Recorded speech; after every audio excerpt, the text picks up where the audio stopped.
já não vale nada. Quer dizer, que diabo de regra de ouro? A lei de responsabilidade fiscal. Não, você criou uma despesa aqui, você tem que cortar uma outra despesa ou criar uma receita. Isso aqui virou letra morta. Quer dizer, a renegociação da dívida dos estados, não pode gastar. Você vê, acabou. Então, assim, esse é o país que desmoralizou qualquer regra fiscal. Então, a alternativa que nos sobra é um pouco no que a Ana falou. E assim, a tua pergunta é, quando? Preferência ontem, mas dado que eu não... Aqui tem uma discordância. Eu acho que a gente não vai ter um debate sério nesse país ao longo da campanha eleitoral. Vai ser um debate de baixíssimo nível. A gente não vai discutir as coisas que são relevantes. Vai ser basicamente quem é mais corrupto, e agora uns vão se enrolar na bandeira, outros vão se enrolar também na bandeira, mas por outros... Enfim, eu não conto com nenhum debate sério. Mas isso dito, em algum momento a gente vai ter alguém que é eleito. Bom, idealmente a pessoa foi eleita, que essa pessoa vai fazer? Na minha cabeça, anuncia, mas anuncia o que você pretende. Agora, vai para a minha primeira visão. Quer dizer, eu não acredito que a reeleição do atual governo leve a um ajuste fiscal. Então, acho que não vai acontecer. Mas, idealmente, agora, se você quer pensar, como é que eu faço esse negócio? Pela própria estrutura de gastos no Brasil, que a gente estava falando lá atrás, quer dizer, 93%, 94% do gasto é obrigatório, quer dizer, é impensável que você vá produzir um ajuste fiscal de prazo curto. Agora, você tem como sinalizar. Olha, é o seguinte, pessoal, eu tenho aqui essas medidas. Tá? Eu vou fazer uma reforma da Previdência, eu vou colocar mais X anos para as pessoas se aposentarem. É muito triste, mas é o fato. Inclusive, que a população está envelhecendo. A propósito, militares que foram poupados, não vai todo mundo para a mesma regra. Vamos parar com essa história. Inclusive porque politicamente é melhor. Não é isso. Tem uma alternativa aqui. Eu posso desvincular o pagamento do benefício previdenciário do salário mínimo ou uma regra de salário mínimo que não envolva aumento real, só reposição pela inflação. Eu tenho que dizer que é isso. Né? A propósito, tem uma série de vinculações orçamentárias, tem um piso de gasto com saúde e educação que tinha sido revogado pela PEC do teto de gastos, que quando essa PEC foi revogada, eles voltaram. Agora você precisa trazer, como é que eu vou lidar com isso? Né? Então, acho que você pode anunciar ali um conjunto de medidas que obviamente não é só anunciar, falar, não, eu vou fazer. Assim, está aqui, pessoal, a reforma da Previdência que eu quero é essa aqui. A MP que faz com que o salário mínimo cresça só de acordo com a inflação, está aqui. As medidas que eu vou usar para lidar com o benefício de prestação continuada, que tem crescido, são essas daqui. Eu estou propondo uma emenda constitucional que vai limitar o piso de saúde e educação, ou pelo menos considerá-los em conjuntos à luz da mudança demográfica do país. Tem menos criança, tem mais velho. Eu vou ter que arrumar um jeito de lidar com isso. Então, assim, você tem que mostrar uma série de medidas concretas que, num prazo, que não é um prazo de 10 anos, mas que num prazo de 4, 5 anos, tenham condição de promover um ajuste fiscal assim, em torno de 4 pontos percentuais do PIB, em termos de redução de despesa. O pessoal do Itaú contribuiu para o estudo lá do nosso Centro de Debate de Políticas Públicas, só para eu sou um dos diretores, então vou fazer um merchan meio desavergonhado aqui, mas está no livro. Marcos Mendes, né, organizou, o Vinícius cuidou da parte social, o Fernando Veloso da parte de produtividade. Tem um monte de proposta lá. E uma delas é o pessoal do Itaú, e eles fizeram as contas. Quer dizer, dá para fazer um ajuste considerável num horizonte de 5 anos ou alguma coisa assim. Ele que não vai ter um impacto no primeiro ano, mas assim, as medidas aprovadas sinalizam um impacto de 3, 4 pontos percentuais em termos de redução de despesa como proporção do PIB, num horizonte que não é extraordinariamente longo. Num cenário como esse, o mercado reage super positivamente, como reagiu ao teto de gastos. Então, reforça isso. Sim, agora, sim, vai acontecer? Vamos dizer, eu não estou segurando a respiração, esperando que isso daí vá acontecer, não. Eu acho que eu estou ficando muito velho, muito pessimista e muito ranzinza. Tá? Eu não espero nada de bom. Tá? Se vier alguma coisa de bom, eu fico até agradavelmente surpreso, mas eu não espero nada de bom. São 2 pontos a ressaltar que realmente, sim, para quem quer fazer a trilha, já está bem estudada, já está bem definida, não vai ter dificuldade na formulação. Tá? E vai ter muitas contribuições de muitas pessoas que querem fazer o certo e ajudar o Brasil. A segunda coisa é que, sim, os espaços são tão amplos, né? A gente fala de reforma da Previdência, assim, quando eu olho, né, só a questão da Previdência Rural, a gente tem 10% de trabalhadores no Brasil registrados como trabalhadores rurais. Mas 1/3 desses trabalhadores estão dentro do benefício de previdência rural. Então, assim, de novo, não é questão de você retirar direitos das pessoas, ou é questão de você dar o Estado para quem precisa dele. Né? É você focalizar o Estado para quem realmente está precisando dele e tirar os desvios. E esses espaços estão aí, e eles não são pequenos.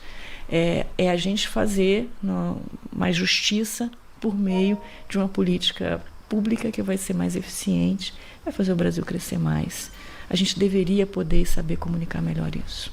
Eu só queria trazer um comentário de uma leitora que está acompanhando a gente, que está nos assistindo, e ela é a Tatiana Salles. Ela disse que você está certíssima sobre a falta de segurança jurídica para investimento em infraestrutura. Ela diz que em Minas Gerais, a obra de uma duplicação de uma rodovia cheia de acidentes está parada por uma liminar. Então a obra não consegue andar. Acho que esse é um exemplo que trata bem desse... Eu vejo o Brasil como dando para a gente bons exemplos de como fazer as coisas certas rendem frutos, né? Rende frutos. Então, o primeiro exemplo é como a gente conviveu com, enfim, juros baixos, inflação controlada, no momento em que a gente conseguiu sinalizar um ajuste fiscal, né? E, embora sendo duro, a gente conseguiu trazer um benefício social, né? As pessoas viram a economia se recuperando gradualmente, ok, mas trazendo uma visão de um crescimento mais sustentado. E isso o teto de gastos promoveu. Basta a gente olhar para trás e ver como que os juros eram baixos naquele momento, como que a gente tinha, né, a política monetária leve, porque a inflação estava sob controle. E a outra coisa no ambiente de negócios, a gente tem ótimos exemplos de reformas que nós empreendemos e como isso ativou a economia, né? Ou de setores que conseguiram criar um ecossistema muito positivo de inovação, de incentivos corretos, como no agronegócio, como agora no setor de infraestrutura. A gente tem melhorado muito o desenho de leilões, a gente tem conseguido trazer mais competição para esses leilões. Mas essas reformas também elas encontram o seu limite. Então é como se você tivesse a expansão do setor depois que você fez reformas e já precisasse de novas reformas. O Brasil tem que aprender que você revisar os processos, né, tanto de marcos regulatórios, políticas públicas, permanentemente, isso faz parte do processo de desenvolvimento. Não é que a gente fez a reforma trabalhista lá em 2017 e a gente já retirou vários dos mecanismos que ela tinha dentro do próprio judiciário, como, por exemplo, ok, você quer entrar na justiça contra o seu ex-empregador, ok, mas se você perder na causa, você vai pagar as custas. Né? Isso é básico. Ok, eu tenho que entrar com a certeza que eu tenho um direito a reclamar. Não porque eu tenho uma indústria por trás de mim funcionando que vai se beneficiar com isso. Né? Então, a litigância abusiva no Brasil ganhou um tamanho, e isso afeta não só a infraestrutura, mas diversos outros setores, impressionante. Agora, o fundamento disso é a justiça gratuita. A gente tem vontade de dar a justiça gratuita para as pessoas que não têm condições de pagar e ter acesso a ela? Óbvio. Mas ultrapassou muito esse benefício. Quem está se beneficiando dessa justiça gratuita são indústrias que foram crescendo na esteira desse processo. Eu acho que dentro desse ecossistema da infra, ela citou a questão da rodovia, mas a gente já começa a ver, pelo aumento do custo de capital, em vários desses leilões bem-sucedidos recentes, ganhando mais tempo, perdendo momento, ou os novos leilões já estão dando ou desertos ou já com baixa competição. A gente já vê um esgotamento desse fôlego das reformas. Então a gente precisa investir na redução do custo de capital, mas também na melhora desses desenhos. Continuar investindo naquilo que deu certo recentemente. E talvez abrir o espaço, né, específico dentro do Poder Judiciário para entender contratos de longo prazo irregulados. Isso é muito técnico, isso depende de um aprendizado sofisticado, que a gente precisa saber fazer do lado de quem vai conceder, do poder concedente, do lado de quem vai entrar na concessão, do setor privado que vai executar a obra, enfim, vai explorar o serviço, a rodovia, a ferrovia, o porto, o TUP, etc. E também do judiciário que vai analisar as dificuldades imanentes a um contrato que dura 30 anos. Então, talvez a gente criar, né, comarcas, né, fóruns específicos para lidar com essa questão que é muito técnica seja uma solução. Mas a gente precisa do judiciário junto e de pé. E muito, muito técnico para entender as nuances desse processo. A gente está chegando já a 1 hora de debate. Eu queria passar para o encerramento aqui, mas deixar uma ótima pergunta para vocês dois. O que acarreta não fazer o ajuste e por que ele é importante de ser feito? O que muda no dia a dia das pessoas? A gente trouxe alguns pontos aqui ao longo do programa, mas se vocês pudessem resumir. Porque às vezes fica muito vago, né? Para quem nos acompanha, falar ajuste fiscal, contas públicas, um tema árido. Mas no dia a dia das pessoas, qual o benefício de se fazer e o que traz não fazer, né? Quais são as consequências de não se avançar nessa agenda? Alexa, intercalar. Acho assim, a Ana já falou, o ajuste fiscal não é um fim em si. A gente não quer fazer o ajuste fiscal porque é bonito, a gente não quer necessariamente reduzir a dívida porque é uma coisa bonita, é porque essas coisas têm consequências, né, sobre o resto da economia. A gente mencionou aqui, mas eu vou revisitar. Nós estamos convivendo com um juro real elevadíssimo. Eu não estou falando de novo, não é o juro que o Banco Central está falando, é o juro longo, 10 anos.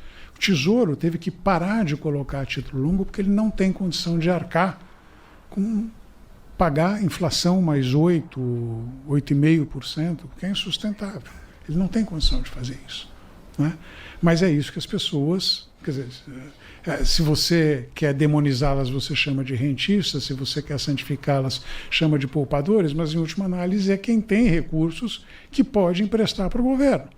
Essas pessoas falam, eu empresto, mas assim, eu vou emprestar cobrando 8,5%. E não é banco, não é o diabinho de chifre, assim, é fundo de pensão. É você que colocou, né, teu dinheiro no Tesouro Direto. Quer dizer, tem ali uma massa de pessoas que têm recursos sobrando, elas vão aplicar, né, de uma maneira, elas querem receber o dinheiro de volta. Você pode emprestar, mas assim, eu quero receber. Quanto maior é o risco de eu não receber integralmente o que eu emprestei, por mecanismo que seja, né, eu vou cobrar um tanto a mais para me cobrir desse risco. E a gente está vendo isso daí traduzindo numa taxa de juros elevada. Essa taxa de juros elevada perpassa a economia como um todo. Então, a gente, empresas que a gente não imaginava, quer dizer, empresas que a gente imaginava sólidas, passando por dificuldades. A gente viu alguns casos assim muito importantes de empresas pedindo recuperação judicial, porque não conseguem conviver com essa taxa de juros. Estamos falando de empresa grande, empresa média, pequena, também não consegue. Então, assim, por que a gente precisa? Porque a gente precisa conviver com juro mais baixo. Um ajuste fiscal também facilita a vida do Banco Central. O Banco Central, a gente teve reunião do Copom ontem. Não é nenhuma novidade, eles estão repetindo isso já em algumas reuniões. Mas, assim, as políticas de gasto público, não só gasto lato sensu, a Ana falou aqui, né, parafiscal, quase fiscal, quer dizer, crédito subsidiado, uso de fundos, etc., impulsiona a demanda com fins, obviamente, eleitorais, mas ao mesmo tempo que o Banco Central está tentando ali, há algum tempo, dar uma freada no ritmo de crescimento da demanda interna para ver se a inflação cai. Não consegue. A inflação, né, a perspectiva esse ano que tem, a inflação em torno de 5%. A perspectiva para o ano que vem é que a gente tenha uma inflação superior a 4%. Então, e o Banco Central tendo que lidar com isso. Então, inclusive, a questão inflacionária é intimamente ligada, né, essa questão de ajuste. Quer dizer, de novo, uma coisa que a Ana lembrou, política monetária 2017, 2018, uma política monetária leve, para usar a expressão que a Ana usou. Por quê? Porque o Ilan era um cara... Bom, o Ilan é um cara legal, mas o ponto não é esse. O Ilan conseguiu trazer essa taxa de juros para baixo, né, porque tinha, por um lado, olhava para o longo prazo, falava, não, a gente está segurando aqui, tem uma perspectiva de estabilização de dívida, mas por outro, porque de fato tinha um impulso menor de demanda que vinha do gasto público. Portanto, ele achou espaço para reduzir essa taxa de juros. E quando ele reduz a taxa de juros, você consegue fazer com que o investimento aumente. O investimento aumenta, você tem um crescimento mais sólido. Então, isso aqui está intimamente ligado à capacidade de longo prazo de crescimento do país. Então, assim, tem uma série de benefícios. Obviamente, quer dizer, se fosse tão fácil, por que você não faz hoje? Porque isso envolve mexer com o dinheiro de alguns grupos de interesse. Né? O grupo de interesse dá a impressão, não é uma cabala assim, de meia dúzia de pessoas que estão ali tentando, não, vamos gastar mais. Porque a gente vai... Não, assim, você tem um pedaço grande, uma maior parcela do gasto público brasileiro é a Previdência. A Previdência já varou 8% do PIB e vai continuar crescendo. Tá? Previdência, coitado dos velhinhos. Coitado dos velhinhos. Eu daqui a pouco vou ser um desses velhinhos. Quer dizer, eu já sou, só não estou ainda velhinho o suficiente para pegar a minha aposentadoria. Faltam uns 2 anos e pouco. Então, mal posso esperar. Né? Mas, assim, você vai querer gastar mais com aposentado, você vai gastar menos com infraestrutura. Você vai estender o BPC para todo mundo? Né? Mas, aliás, todo mundo, inclusive gente que não tem o menor direito, está conseguindo outra indústria que apareceu ali, né, de conseguir BPC para quem não precisa. Se você não mexer nisso, vai faltar dinheiro para outras coisas. Então, assim, esses grupos se mobilizam. O resultado do ajuste fiscal beneficia a sociedade como um todo, mas é difuso. Os interesses são muito concretos. Então, a oposição é grande mesmo. Bom, Luiz, eu vou falar rapidamente aqui como alguém que já passou por alguns momentos de ajuste fiscal, não só no governo federal, pós-Plano Real, depois, né, no governo Temer, que eu tive lá, mas também no subnacional, né, no meu estado, no estado do Espírito Santo. E eu entendo o lado das pessoas, né? As pessoas às vezes não entendem nem como a gente usa o termo fiscal, né? Não é para fiscalizar, né? É como a gente faz as contas públicas, colocarem as estruturas de Estado a serviço das pessoas. E se você tem dinheiro dentro do setor público, se você gera uma certa poupança, você consegue fazer programas. E isso é o começo das coisas, mas não o fim. Porque você tem que fazer bons programas, você tem que saber aplicar bem o dinheiro, e o Estado tem que ter uma lógica, uma estratégia para fazer isso, porque senão essa somatória de demandas, que a gente chamou aqui de grupos de interesses, que chegam ao Estado, desvirtuam esse processo. Então, assim, para as pessoas, o ajuste fiscal começa dentro delas, né, de cada cidadão, essa visão de que o Estado tem limite. E eu vou colocar uma vacinazinha aqui, né? Porque eu vejo muito crescente a discussão de que mas a culpa é dos juros, né? Ou não, mas esse negócio dessa meta, o Brasil não consegue ter uma meta tão baixa, vamos subir a meta de inflação, porque aí o Banco Central não tem tanta dureza para fazer a política monetária, né? O problema são as contas públicas, sim, e no lado da despesa. E o que isso traz, a falta de ajuste, traz para a sociedade? A pressão ou a premência de que sempre eu vou ter um aumento de carga tributária. E se eu não consigo ter esse aumento de carga tributária, o ajuste vem, tá? Pela inflação, enfim, mais aumento de juros, vem. A gente precisa entender que a economia é uma força, né, natural, digamos assim, que se ajusta de qualquer forma. A gente pode trazer o melhor formato disso, que é o Estado, falando, vamos reduzir despesa, vamos controlar a despesa, vamos dar uma segurança maior para o ambiente de negócios, vamos melhorar a qualidade técnica das agências para que as empresas possam se desenvolver, empreender, as pessoas também, inovar. Ou a gente vai ter o ajuste com um juro muito alto, a inflação premente e todo mundo reduzindo investimento, né, e as pessoas dificuldade de achar emprego, e isso leva efetivamente a uma economia que cresce menos. Esse é um ajuste do lado deletério, né, ruim, vamos chamar assim. Então, se as pessoas entenderem para que isso e que a gente precisa, além do ajuste, saber qual ajuste a gente vai fazer, qual estado a gente vai construir a partir disso, é importante. Qual a vacina que eu quero colocar? Os juros estão no orçamento público, federal, particular, né? Federal. Mas eles estão por um critério de transparência, por um trânsito de recursos, mas esses recursos são muito diferentes do imposto.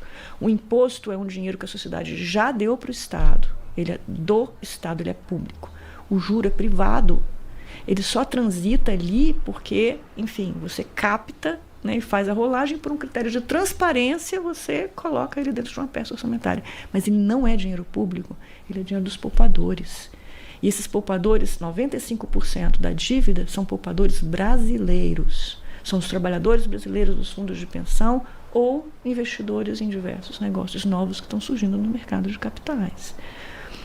Esse é um dinheiro privado. Então, não acredite que o problema é o juro. O juro é o que você está poupando lá. Qual é o problema? A sociedade brasileira poupa, no setor privado, né, as famílias, as empresas, poupam mais ou menos na média dos países que têm o mesmo estágio de desenvolvimento da gente. Não poupa mais nem menos. Mas o nosso Estado despoupa cerca de 6% do PIB. E esses dados são muito defasados, a gente nem tem esse número muito claro agora. Mas esse dinheiro é retirado do setor privado, que gera esse recurso adicionando valor pelo trabalho, pelo investimento e tudo mais, e ele gera um déficit aqui, né? Se a gente não tivesse esse Estado que retira a poupança, que é despoupador, se tivesse um Estado equilibrado, o que a gente faria com 6% do PIB? Né? Primeiro, aliviaria a conta de juros, sim, né? As pessoas precisariam, enfim, teriam menos incentivo de poupar porque o juro está tão alto, né? Segundo, que a gente teria mais espaço para o Estado fazer o seu trabalho. E fazer o seu trabalho, a gente também precisa construir do lado do ajuste fiscal com qualidade. Não é qualquer ajuste fiscal. Pois é, chegou a hora, talvez, do Brasil encarar essa página e endereçar essas questões. A gente encerra aqui, então, o nosso primeiro debate Brasil 2027, Caminhos para o País. Eu agradeço muito, Ana Paula Vesca. Obrigado pela presença e por participar aqui, topar nosso convite. Obrigado. Obrigada, Luiz. Obrigada, Alex, pela conversa. Cristiano Schwartz, eu também te agradeço. Muito obrigado. Também.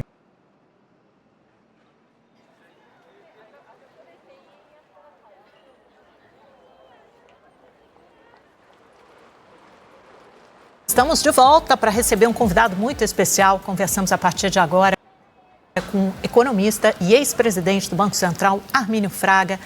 Armínio, muito bem-vindo. Boa tarde, que prazer recebê-lo aqui no Central de Notícias. Bem no day after, né, no dia seguinte da reunião do Copom, conforme esperava o mercado, mais um corte, o quarto.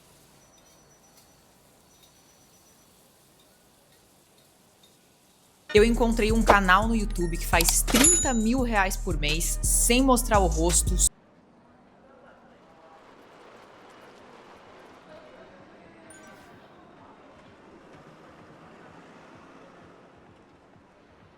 Eu encontrei um canal no YouTube que faz 30...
CEO or a business school professor.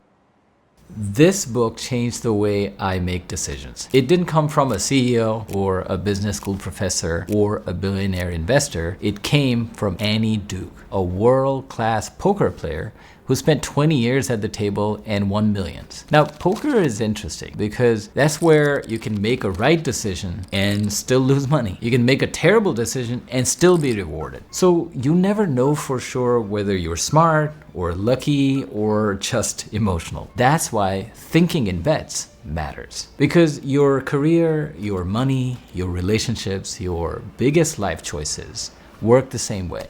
But this video is not just a book summary. I'm going to turn Duke's ideas into a practical system for making better decisions when you don't have all the information. How to avoid emotional pitfalls, how to separate skills from luck, and I'll share a framework called AVA that can help you when you can't see around the corner. This might save you years of heartache. So let's dive in. The most counterintuitive insight we miss is this: good results are bad teachers. The most dangerous teacher in your life is accidental success. Let's say someone gets really drunk and it's late at night and he decides to drive home instead of calling an Uber. He might speed through 3 red lights at 2 a.m. and still gets home safely. Now, that's a good outcome. It's a great outcome. But it was still a terrible decision. When something works out in your favor in spite of you, your brain assumes that you made a smart bet. But the biggest mistake here is that we judge the quality of the decision by the result it produces, but they may not be connected. That drunk driver will convince himself that nothing happens when you drive under the influence of alcohol, and that could prove fatal to him and others. And this is one of the central ideas of the book. In poker, you can play the right bet and still lose the hand. And you can make a terrible bet and still win. That gap is where people get confused about their own judgment. This happens in business, in our careers, on Wall Street, in relationships, everywhere. There are traders who I know who believe they have a magic touch and their trades never go the wrong way. Until of course they do, and they lose their shirt. And same for founders and CEOs. I was the CEO of an AI company, and we became the 20th fastest growing tech company in the US. And was that because I was a visionary CEO? I wish. We were the right company, solving the right problem at the right time. And it worked out. 5 years before and 5 years after, the same company wouldn't have worked. The tide is way more important than who's rowing the boat. Our decisions might be clean, but outcomes are rarely clean. They're usually a mix of skills and luck and timing and emotions, so that should give us humility. And it should help us watch out for our self-serving bias. When we win, we think it's because of our skills. When we lose, we blame our luck. But when others win, we say, they got lucky. And when they lose, we say, oh, well, they didn't have enough skills. So the results may come back amazing or awful. It does not make you a genius or a victim. The only useful move is to pull the result apart and ask, what part was skill? What part was luck?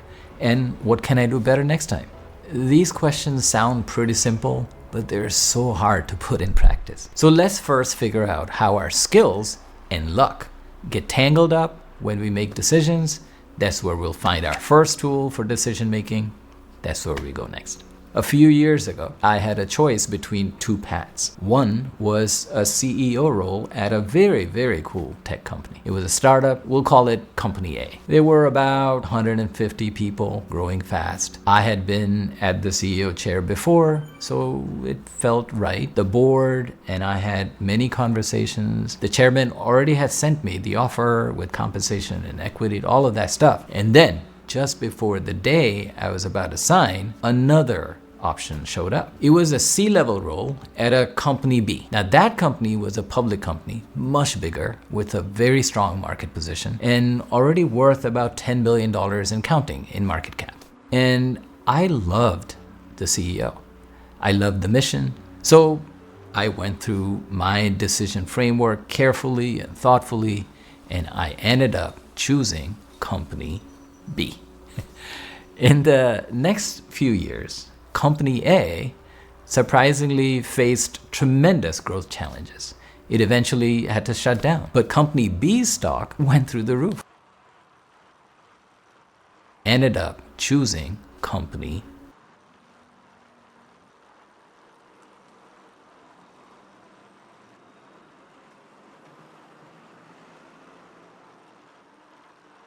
B. In the next few years, Company A surprisingly faced tremendous growth challenges. It eventually had to shut down. But Company B's stock went through the roof, up by more than 500%. In retrospect, the decision I made looks like a brilliant move, right? But here's the twist. A few years later, I had already moved on from the company and I had retired, but the industry dynamics changed so suddenly that the company stock plummeted and it wiped out almost 90% of its value. I still had stocks in there. I should have sold the remaining positions, but I didn't. And it cost me a fortune.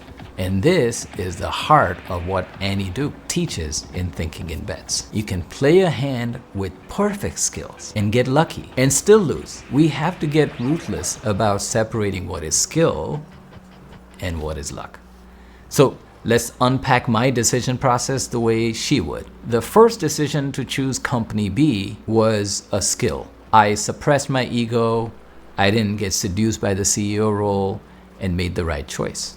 But that rise in stock price that followed, that was pure luck. And finally, not selling the stock at the right time was just my dumb mistake. It was my greed and my emotional attachment to the company, and literally my delusion that it will come back.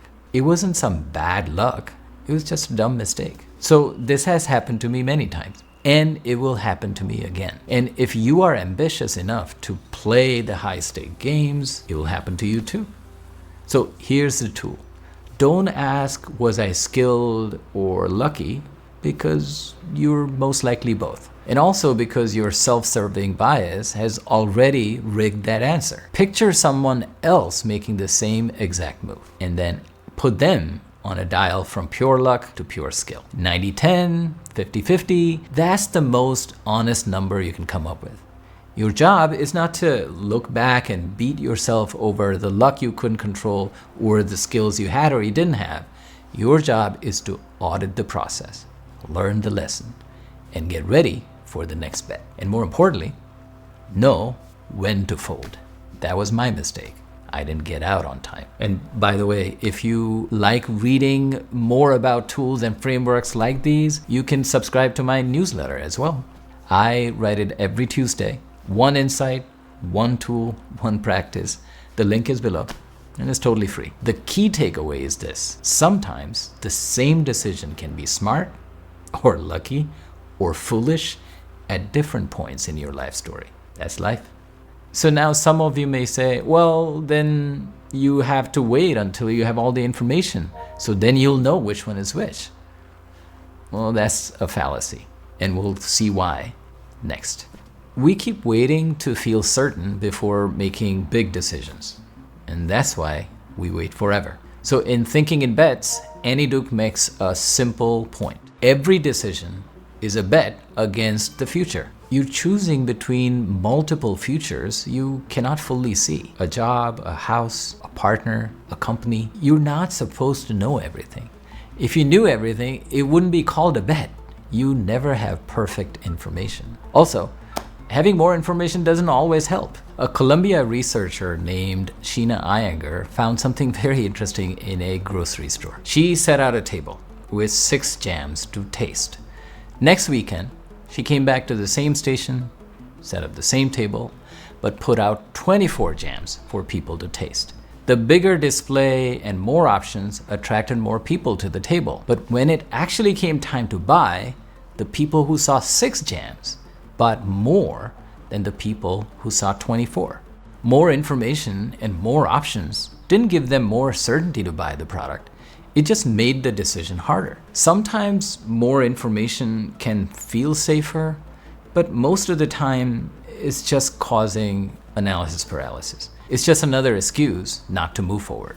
And I think this is the key difference between chess and poker. Chess is hard, but the entire board is clearly visible. You can see every piece, you can see the current positions. But when it comes to poker, The truth is hidden. You don't know the other person's cards. You don't know what card will come next. And you don't know when someone is bluffing. And that is way more closer to our lives. Because in life, you never get to see the full board. So here's one practical move I use. I make a 2-column decision table. In the first column, I write all the known facts. What is actually visible? What do I know? And in the second column, all the hidden cards. What is unknown? What am I assuming? What I'm hoping to be true. Once you separate what is known from what is unknown, your decision gets cleaner. Now, even if you don't have all the information, you still have to make the bet and ask what beliefs you're going to be betting on. That's where we go next. There is a famous study called They Saw a Game.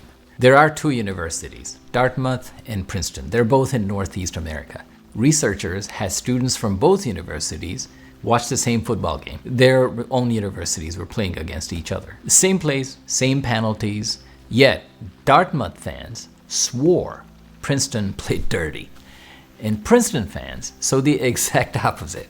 They saw the game through the team they already believed in. That's why some beliefs can start distorting what you see. That is also one of the core ideas in thinking in bets, that every decision is a bet built on what you believe. This is why fake news works, really. It feeds into what we already want to believe. For example, for years, people have clung to this headline that red wine is good for your heart. Why? Because people like drinking red wine when they come home and they want to relax in the evening. Research has since debunked that myth clearly, many, many times over. But the belief has stuck around because it tells us what we want to hear. What's the action? Use these 2 moves. Number 1, replace your Dartmouth and Princeton. They're both in Northeast America. Researchers had students from both universities watch the same football game. Their own universities were playing against each other. Same place, same penalties, yet Dartmouth fans swore Princeton played dirty. And Princeton fans saw the exact opposite. They saw the game through the team they already believed in. That's why some beliefs can start distorting what you see. That is also one of the core ideas in thinking in bets, that every decision is a bet built on what you believe. This is why fake news works, really. It feeds into what we already want to believe. For example, for years, people have clung to this headline that red wine is good for your heart. Why? Because people like drinking red wine when they come home and they want to relax in the evening. Research has since debunked that myth clearly, many, many times over. But the belief has stuck around because it tells us what we want to hear. What's the action? Use these 2 moves. Number 1, replace your binary thinking with probabilities. Instead of saying right or wrong or good or bad decision, ask, how confident am I? Am I 70% sure or 80% sure? And number 2, ask the key question to yourself. You want to bet? That's a great question. It's from the book. When you feel certain about some beliefs, imagine putting $100 or $1,000 on that belief. It will force you to examine and define exactly what you believe in and based on what evidence. So it's better to start asking why you believe it. Okay, so we've thought about our luck, our skills, our beliefs, and now we've come to a point where we're ready to make a decision, and we're going to need a framework for it. That's where we go next. In the Odyssey, the protagonist knew about the siren's song. He knew it would hijack his mind. Sailors who had heard it before had lost control and crashed into the rocks.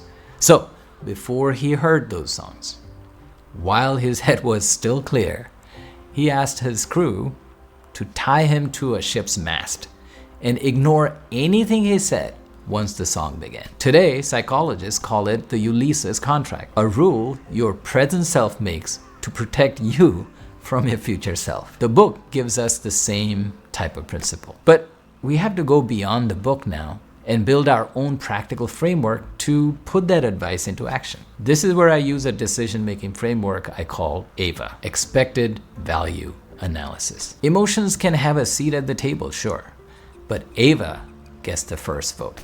It's a 4-step process. First, before making any decision, map out the scenarios. Put 4 or 5 branches on paper. Great success, moderate success, minor failure, a catastrophic failure. Once these possibilities are on paper, the fog starts to clear. Second, assign payoffs to each of these options.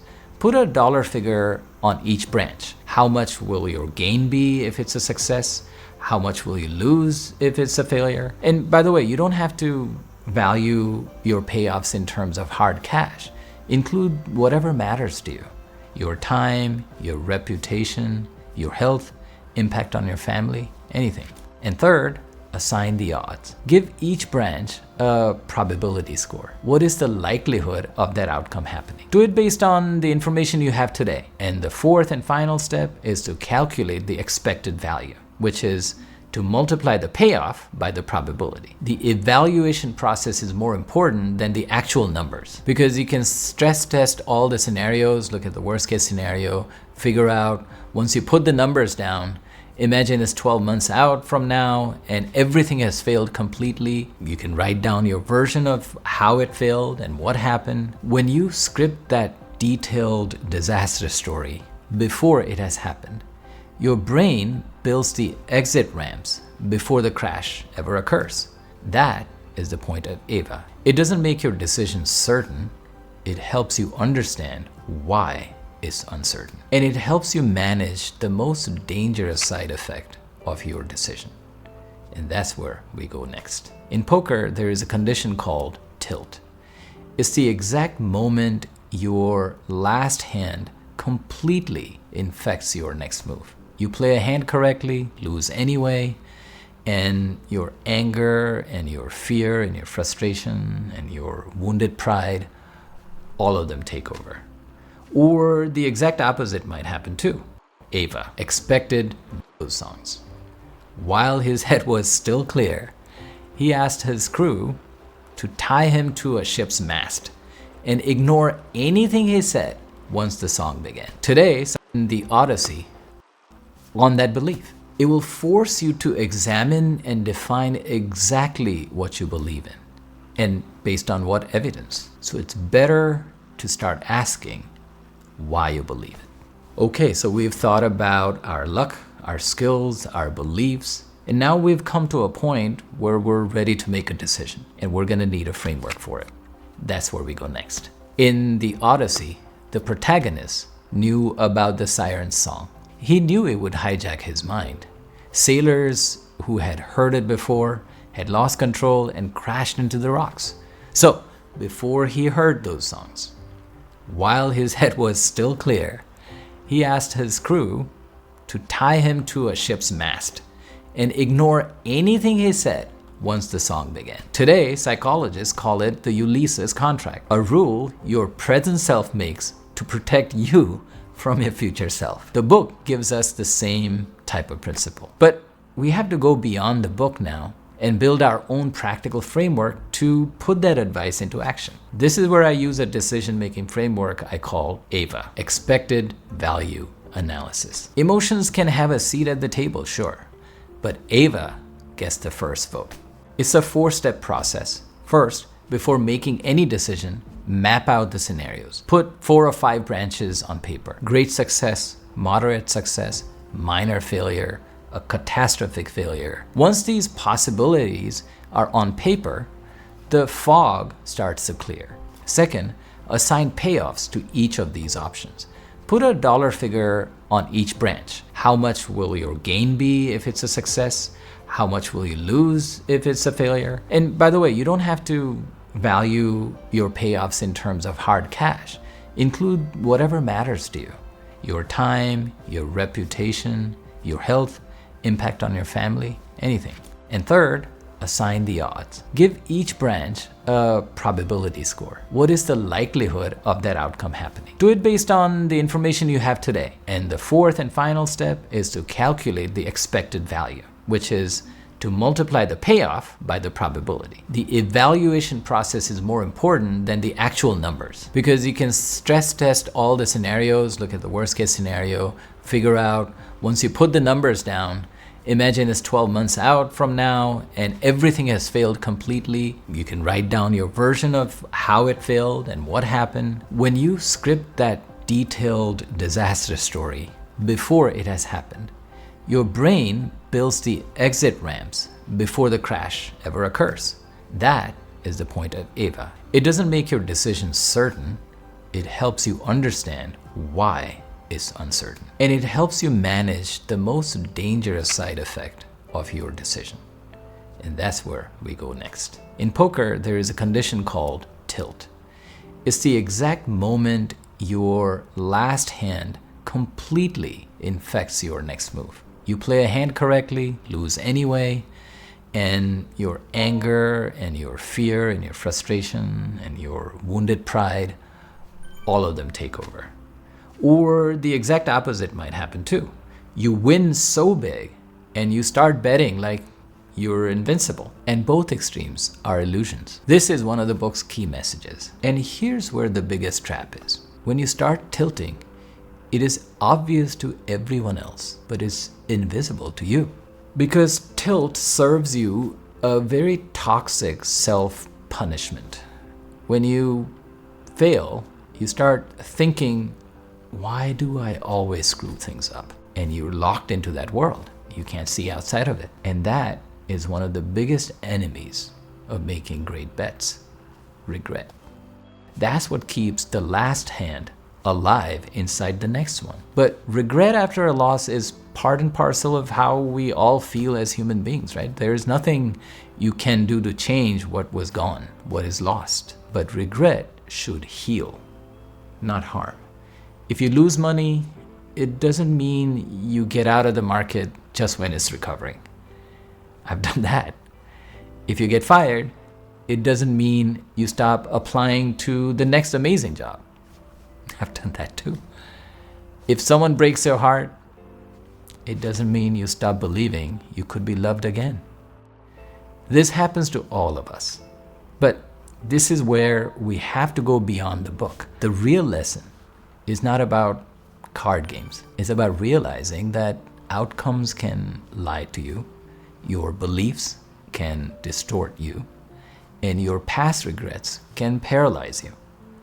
All of it is inevitable. It's going to happen. But a regret is only wasted if it doesn't improve your next bet. One of my favorite songwriters, John Prine, has a song with this phrase I love: the blind spot of regret. Because the past follows you everywhere you go. We hang it like a relic on our rearview mirror, and we keep glancing at it while we're trying to drive forward. But the rearview mirror can't steer the car. You can hang your regrets where you can see them and then drive forward. Take the new turn. Make the new bet. The road ahead only cares about how lucky you can get. I'll see you next week.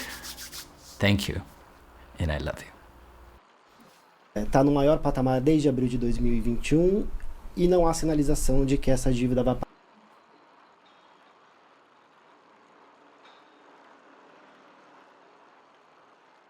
Como ter ideias de produtos digitais. Muita gente quer entrar no marketing digital, mas não sabe exatamente como entrar. Então, o marketing digital tem 1000 possibilidades. Você pode vender produto físico, e-commerce, TikTok Shop, afiliado. Existem essas áreas aí, eu não vou abordar isso nesse vídeo em específico, até porque eu não entendo dessas coisas. O que eu entendo é de produto digital, infoproduto, que basicamente é você vender vento. E parece que é pejorativo. E tem essa imagem, né? O vendedor de curso. Mas nada mais é do que você vender um login e senha que você vai liberar acesso para alguma pessoa interessada em um conteúdo. É igual você ter acesso a esse conteúdo aqui no YouTube, só que esse conteúdo é gratuito. Mas eu tenho outras opções de conteúdos pagos. E aí eu vou te dar exemplos do que são produtos digitais e de como você ter ideia do que você pode vender, né? Então, eu vou categorizar, vou organizar aqui nos tipos de produtos digitais e os tipos de produtores digitais, que são duas coisas diferentes. diferentes. Que existe o produtor digital que é expert, ele é especialista em algo. E tem um produtor digital que não é especialista em nada, mas quer entrar na internet, quer ganhar um dinheiro mesmo sem ser especialista em coisa nenhuma. Tem como, Leandro? Ou se tem como, né? Existem duas alternativas, eu vou falar dessas duas alternativas para você hoje. A primeira etapa eu vou falar o que são produtos digitais. Na segunda, quais são os tipos de produtores digitais. Então tá, passo 1. Tipos de produtos digitais. O mais óbvio no mundo que passa na sua cabeça aí pode ser o e-book, que basicamente é um PDF. A pessoa te paga R$ 47, R$ 37, R$ 97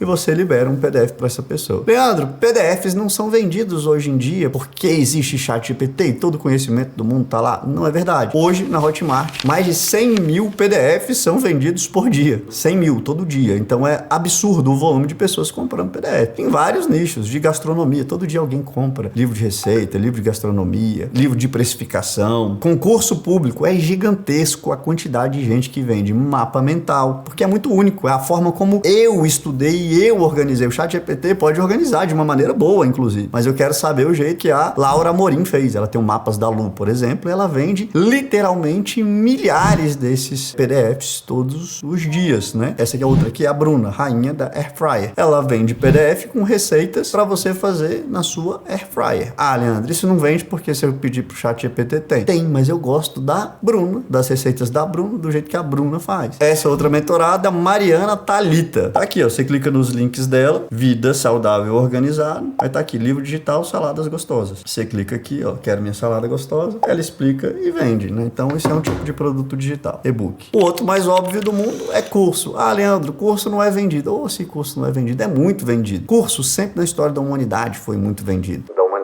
Eu vou só colocar para você aqui um tempo mais recente da janela de vendas de curso, você vai ver se você concorda ou não. Antigamente, na época do seu avô, talvez até da sua mãe, dependendo da sua idade, você tem quantos anos? Eu tenho 29.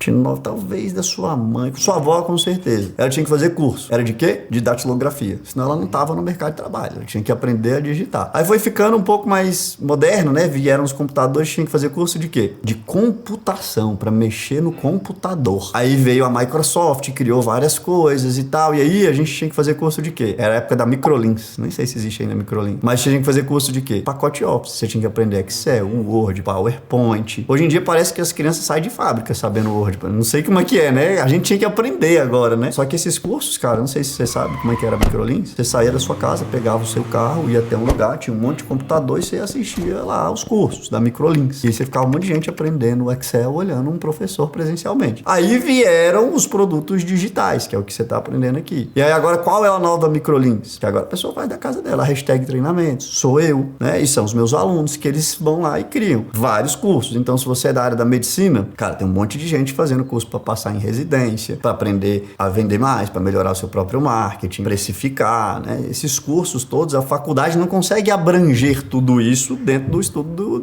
da faculdade. O médico da faculdade está aprendendo a abrir um coração, não está aprendendo a fazer Instagram. Ele tem que aprender aonde? Aqui na internet comigo, né? Ele não está aprendendo inteligência artificial, ele tem que aprender aonde? Aqui na internet, porque se ele não aprender, ele está fora do mercado. Então, você que está aí, você pode criar cursos para sua área de conhecimento, beleza? Depois eu posso falar, você que não tem área de conhecimento nenhuma, o que você pode fazer. Já eu chego lá. A outra coisa que você pode fazer, eventos. Você pode fazer eventos online ao vivo, no Zoom. Zoom é uma ferramenta maravilhosa. Você vai lá e vende um evento e que você fala. Porque tem muita gente que fala, não tem tempo para fazer curso. Comprei curso e não assisti. É verdade, é ou não é? Tem gente que é bem autodidata, que faz no seu tempo. O Vitor compra os cursos lá, devora, aprende e tá tudo bem. Tem gente que prefere estar ao vivo, olhar no olho, tirar dúvida, né? Então tem eventos grandes para muitas pessoas, tem eventos privados para poucas pessoas. Quanto mais caro você cobra, menos gente tem, mais atenção você pode dar para essas pessoas individualmente. Eu, por exemplo, tenho um evento que se chama Seu Produto Pronto com Inteligência Artificial. Se você quiser conhecer esse evento, só clicar no link aqui e lá você vai aprender a ter ideias de produto digital. Já está aprendendo um pouco aqui nesse conteúdo gratuito, mas lá a gente vai aprofundar. E depois você vai aprender a vender esse produto digital, criar página de vendas, vídeo de vendas, anúncios, criativo, mas com uma diferença, a gente vai passar o final de semana inteiro junto, trabalhando na prática no seu produto digital. Então é um evento de implementação. Mas você pode fazer um evento de conteúdo mesmo, você pode fazer um congresso, chamar vários palestrantes da sua área e cobrar um ticket e fazer um evento digital. Qual que é a graça disso? Cara, que pode entrar muita gente e você não aumenta o seu custo. Porque se faz um evento presencial, cada vez que você vende ingresso, você tem que pagar uma cadeira a mais. E eventualmente o espaço vai ficando cada vez mais caro, você tem que dar café pros outros, coffee break. Aqui não, você fez o evento, vendeu o evento, se aparecer 10 pessoas ou 500 pessoas, o seu custo não aumenta, beleza? Você pode vender produtos que a gente chama de acervo. Quer ver um exemplo de produto acervo, que você vai fazer uma pesquisa? Eu já comprei alguns, que é um produto que eu pagava para ficar dentro de um grupo de descontos de viagens, só de viagens com executiva. Eu paguei. Então esse cara, ele fica pesquisando tudo que é promoção que tá rolando para você viajar de executiva pagando mais barato. E aí ele fala, ó, acabou de ter uma para Maldivas, executiva, você vai pagar uma executiva, ganha outra. Essa eu recebi no grupo, passei por Rui. Falei, Rui, hoje Smile estava tendo uma promoção. Se você resgatar os seus pontos lá do cartão de crédito para Smile, ele te dá de novo o que você acabou de resgatar. Então se você tivesse 100 mil milhas, ele te dava mais 100. Aí eu tava no grupo, mandei pro Rui. O Rui se deu bem nessa, né? Que ele não tava. Mas eu pagava lá, nem sei quanto que eu pago por ano, mas é tipo R$120 por ano e o cara fica atualizando pra mim. Será que você não poderia estar atualizando um grupo? Quer ver um outro exemplo de uma pessoa que faz isso? Essa pessoa aqui, a Elisa. O que ela faz? Qual que é o trabalho dela? Anota essa palavra, curadoria. Se você é mãe, você vai ter que fazer um enxoval do seu bebê, não vai? E aí a gente pensa em enxoval, a gente pensa só nas coisas básicas, né? Roupinha, fraldinha, não sei o que, mas não, tem um monte de coisa cara lá. Carrinho de bebê, bebê conforto, banheira, cadeirinha de amamentação, cadeirinha de alimentação, essas coisas vão custando dinheiro. Não sei se você já viu a diferença de preço de carrinho. Quando eu fui comprar um carrinho, tinha um carrinho de R$700 e um carrinho de 8.800. Eu falei, esse carrinho vem com ABS, airbag no carrinho, seguro obrigatório, tá pago, IPVA, o carrinho R$8.000, cara, o carrinho de bebê. E aí tem um de 700, tem um de 1.000, tem um de 2.000. Você não ficou na dúvida? Se alguém te falar só, eu estudo isso, eu criei um ranking do melhor custo-benefício, do mais seguro, do mais caro, mais confiável. Desse aqui que é mais barato, mas foi eleito melhor. Você compraria esse produto por, sei lá, R$200, que eu acho que é o que ela vende, R$190. Por quê? Porque você paga R$190, se você comprou um carrinho que economizou 200, já valeu a pena para você. Só que ela te dá todo o enxoval montado, ó, você fala quanto que é o seu salário, quanto que você quer gastar, quais são os seus gostos pessoais e ela recomenda para você. Então é um produto de curadoria. E ela não era médica, não era especialista em nada, ela só era mãe, ela já pesquisava isso por hobby, ela transformou esse hobby num negócio. E aí é a vida que segue. Outra coisa que você pode vender, comunidade. Antigamente na internet tinha uns fóruns, né? Que você tirava dúvidas sobre as coisas. Às vezes você é um programador, você pode ter uma comunidade de programadores. E que não é necessariamente você ensinando para o programador, é o quê? Você criando um ambiente em que os programadores se ajudam, colaboram entre si, né? E aí você cria gamificações, oportunidades de emprego, parcerias com outras empresas, né? Então dá para você fazer isso. Tinha um site aqui em Brasília que foi inovador nisso, chamava Como é que tá lá? Era uma comunidade de profissionais de marketing. E ele fazia uma espécie de Cato. O Cato é um produto digital, inclusive, né? Em que tem todos os profissionais de marketing de Brasília aqui, editor de vídeo, web designer, gestor de tráfego, especialista em tráfego pago, mídia, planejamento. E aí você abria a oportunidade de emprego, eu, agente. Então, por o cara que era o profissional, ele tinha de graça. Para mim, como agência, eu pagava para botar a oportunidade ali. Então, basicamente, esse cara criou um marketplace ali. E é um produto digital. Por quê? Porque ele está recebendo e não está prestando nenhum serviço. Assim, ele só está liberando acesso dentro da plataforma dele. É uma outra oportunidade que você pode criar. A gente chama isso de SaaS. No caso dele, é um SaaS que só faz essa troca de bases, né? O Cato é um gigante nessa área, né? O LinkedIn, por exemplo, é um SaaS também gigante nessa área. Você pode criar também o SaaS. São pequenos softwares. Outro que você pode vender, mentorias. Você pode vender mentorias, né? E aí dá para vender a mentoria individual. Então, por exemplo, a minha esposa, ela tinha um produto digital que era um curso online. Chamava Google Funciona. Ela trabalhou no Google por muitos anos. Quando ela saiu do Google, ela criou um produto que chamava Google Funciona. Ela vendia. E vendia lá, sei lá, por mês, os seus 20 cursos, por R$500. Ela faturava ali seus R$10.000 por mês com isso. Só que ela gastava com um anúncio 5. Então ela ficava ganhando entre 5, 7, às vezes R$8.000 por mês. O que era pouco. E era ruim pra mim. Por quê? Porque ela saiu lá do Google, porque ela morava em São Paulo, pra vir pra Brasília casar comigo. Aí eu falei, meu Deus, vamos criar outro produto digital, senão o amor enfraquece, né? E aí ela criou uma mentoria. E ela pegava e falava, ó, além do curso, se você me pagar mais R$3.500, eu te mentoro, eu analiso suas campanhas, uma vez por semana eu analiso. E aí desses aí, sei lá, desses 20 que ela vendia, 4 compravam de R$3.500. Olha como é que aumentava ali pra ela. Foi pra 14. E aqui ela não gastava dinheiro com tráfego, porque ela só vendia pra quem comprou o curso dela. Então ela saiu ali de 8 para R$20.000 de receita por mês. Aí o amor ficou mais bonito, né? Nessa época aí. E ainda tá? Eu continuo casado. Então você pode vender curso, e-book, mentoria, evento, aplicativo, comunidade. E cada uma dessas coisas tem um range de preço. Então normalmente e-book custa um valor, curso curso, tem 2 tipos de curso, tem um curso específico, tem um curso amplo, tem um curso com contato com o professor, tem um curso sem contato com o professor, tem um curso com atualização, tem um curso sem atualização. Eu não vou entrar nessas minúcias aqui, porque eu entro nessas minúcias no meu evento. Seu produto pronto, vou deixar o link aqui caso você queira aprender. Preço, forma de pagamento, como vender cada um desses produtos, são estratégias diferentes. Se você vai vender um PDF, normalmente é um tipo de página. Se você vai vender um curso, é outro tipo de página. Se você vai vender um curso mais caro, você precisa de um vídeo para explicar como funciona. Se você vai vender um produto mais barato, você não precisa de vídeo. Você pode vender com um quiz, que é uma pequena pesquisa antes. Se você vai vender uma mentoria, eventualmente é legal pegar o WhatsApp e agendar uma reunião, ou fazer um evento, dentro do evento você vende essa mentoria. Existem 1000 possibilidades. Vou para a segunda parte do vídeo, pode ser? A segunda parte do vídeo são os tipos de produtores digitais. Então, existe um produtor digital que ele é o especialista em algo. Vamos imaginar que você é uma maquiadora. Você é especialista em maquiadora. Você maquia noivas há 10 anos. Então, você tem muita experiência. Você pode criar um curso ensinando outras mulheres a serem maquiadoras de noiva. Passar seus 10 anos de experiência para falar sobre gestão, precificação, como conseguir clientes, como fazer parceria com a cerimonialista, enfim. Ou você pode ensinar técnicas mesmo. Ó, aqui eu vou ensinar técnica. Eu tenho uma aluna que chama Natane Rosa. Vou botar o link dela aqui. Já faturou mais de 5 milhões na internet vendendo um curso chamado Pele Blindada. Então ela ensina lá como fazer a pele blindada, que é uma maquiagem que não sai. Pra noiva é importante, porque a noiva chora. Se ela chorar, sai a maquiagem. Ela mostra lá a pessoa tomando uma ducha e a maquiagem não sai e tal. Então você também pode ensinar a sua técnica de maquiagem, por exemplo. Mas nesse caso você é uma especialista em maquiagem. Você tem que deter um conhecimento, empacotar ele e vender. Vou te ensinar isso lá no seu produto pronto. Como é que você empacota, como é que você vende, por quanto você cobra, aonde você anuncia. Você vai fazer um Instagram, vai fazer anúncio patrocinado no Instagram, no Facebook, vai fazer vídeo no YouTube igual eu tô fazendo agora. O que você faz primeiro? São muitas possibilidades. Eu vou te passar ali um passo a passo. Mas você pode ser um abobalhado que não é especialista em nada, que era o meu caso quando eu comecei. Quando eu comecei, eu era igual ao Aristóteles. Eu só sabia que não sabia. Eu não sabia de nada. Eu tinha uma certeza. Eu sou ruim em tudo. Então, como é que eu vou ensinar alguma coisa? Eu não vou ensinar nada. Mas nem tudo está perdido. Para você que não sabe nada, você tem 2 possibilidades. Você não sabe nada, mas você é ambicioso, quer ganhar dinheiro na internet. Tudo bem. É possível sem enganar ninguém, sem roubar, 100% íntegro, sem mutreta. Qual que é? Você pode lançar um especialista em algo. Foi o que eu fiz. Eu chamei uma mulher, que é essa aqui, ó, Kátia Damasceno. Falei, Kátia Damasceno, você é especialista, você entende de fisioterapia pélvica, você entende de sexualidade feminina. Vamos fazer uma parceria? Um pedaço do valor faturado vai para você, o outro vai para mim. Eu vou fazer toda a parte de tecnologia e marketing e gestão de uma empresa. Então, vou criar o produto na Hotmart, vou criar a conta de anúncios, vou criar os anúncios, vou gravar seus vídeos, vou editar seus vídeos, vou fazer tudo direitinho